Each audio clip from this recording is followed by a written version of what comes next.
ନମସ୍କାର। ସକାଳର ବଡ଼ ଖବର, ସକାଳର ଲାଟେଷ୍ଟ ଅପଡେଟ୍। ବର ବେଶରେ ଆସିଲେ, ବର ଯାତ୍ରୀ ବେଶରେ ଆସିଲେ କନ୍ୟା ବିବାହ ଉତ୍ସବରେ ଯୋଗ ଦେଲେ, ଖାଇଲେ ପିଇଲେ, କନ୍ୟାର ଗିଫ୍ଟ ଏବଂ ଲକ୍ଷାଧିକ ଟଙ୍କା ଚୋରି କରି ଗାୟବ ହୋଇଗଲେ। ଏମିତି ଭଦ୍ରମୁଖା ଚୋରକୁ କଏଦ କରିଛି ସିସିଟିଭି। ଖୋଦ୍ ଏମିତି ଏକ ଘଟଣା ଘଟିଛି ଭୁବନେଶ୍ୱରରେ। ଗୋଟିଏ ନୁହେଁ, ଅନେକ ମଣ୍ଡପରେ ଲଗାତାର ସେମ୍ ଟୁ ସେମ୍ କେସ୍ ଦେଖିବାକୁ ମିଳିଛି। ଏମିତି ଘଟଣା ଘଟିଯାଇଛି ଭୁବନେଶ୍ୱର, ଯାହା ନୟାପଲ୍ଲୀ ଥାନାରେ ଅଭିଯୋଗ ହୋଇଛି।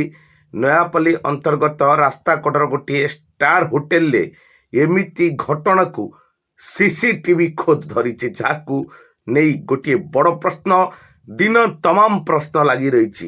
କିଏ ସେ ଭଦ୍ରମୁଖା ଚୋର, ଯିଏକି ଫର୍ମାଲ ଡ୍ରେସ୍ରେ ବରଯାତ୍ରୀ ବେଶରେ ଆସୁଛି, ଅନେକ ମଣ୍ଡପରୁ ପେଟେଇ ଖାଉଛି ଏବଂ ଚୋରି କରି ଗଲାବେଳେ ଯାଉଛି, କିନ୍ତୁ ସୁରାକ ମିଳୁନଥିଲା। ଏବେ ସୁରାକ ମିଳିଛି।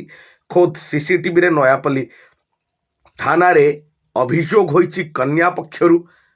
ଯାହା ଅଭିଯୋଗ ଆସିଛି, କନ୍ୟା ପକ୍ଷରୁ ମିଳିଥିବା ଗିଫ୍ଟ ଏବଂ ଅନେକ ଟଙ୍କା ନେଇ ଗାୟବ ହୋଇଯାଇଛନ୍ତି ଏହି ଭଦ୍ରମୁଖାଧାରୀ ଚୋର, ଯାହା ଆମେ ଆପଣଙ୍କୁ ମଧ୍ୟ ଦେଖାଉଛୁ। ଆମ ସ୍କ୍ରିନଶଟ୍ ଫଟୋ ମାଧ୍ୟମରେ ଆପଣ ଦେଖୁଛନ୍ତି ସିଧାସଳଖ ଦୃଶ୍ୟ। ଏମିତି ବି ଲୋକ ଅଛନ୍ତି ଯିଏ ଭଦ୍ରମୁଖା ଧରି ଫର୍ମାଲ ଡ୍ରେସ୍ ପିନ୍ଧି ଆସନ୍ତି, ପେଟେ ଖାଆନ୍ତି, ଗଲାବେଳେ ଚୋରି କରି ଯାଆନ୍ତି। ପ୍ରକୃତରେ ଏମାନେ କିଏ? ଲୋକାଲ ଅଞ୍ଚଳର ଚୋର ନା ବାହାର ଦେଶର ଚୋର? ତାକୁ ନେଇ ବଡ଼ ଅନୁସନ୍ଧାନ ଜାରି ରହିଛି। ନୟାପଲ୍ଲୀ ଥାନା ଏବେ ଇନଭେଷ୍ଟିଗେସନ୍ ଆରମ୍ଭ କରିଛି ଏବଂ ଧରିବାକୁ ଖୁବ୍ କମ୍ ସମୟ ଲାଗିବ ବୋଲି ସିଧାସଳଖ କହିଛନ୍ତି। ଯାହା ବାକି ରହିଲା ଦେଖିବାକୁ ଏଇ ଭଦ୍ରମୁଖା ଚୋର କିଏ ଏବଂ କେବେ ଧରା ପଡ଼ୁଛନ୍ତି। ଯାହା ସକାଳର ବଡ଼ ଖବର, ବଡ଼ ଲାଟେଷ୍ଟ ଅପଡେଟ୍।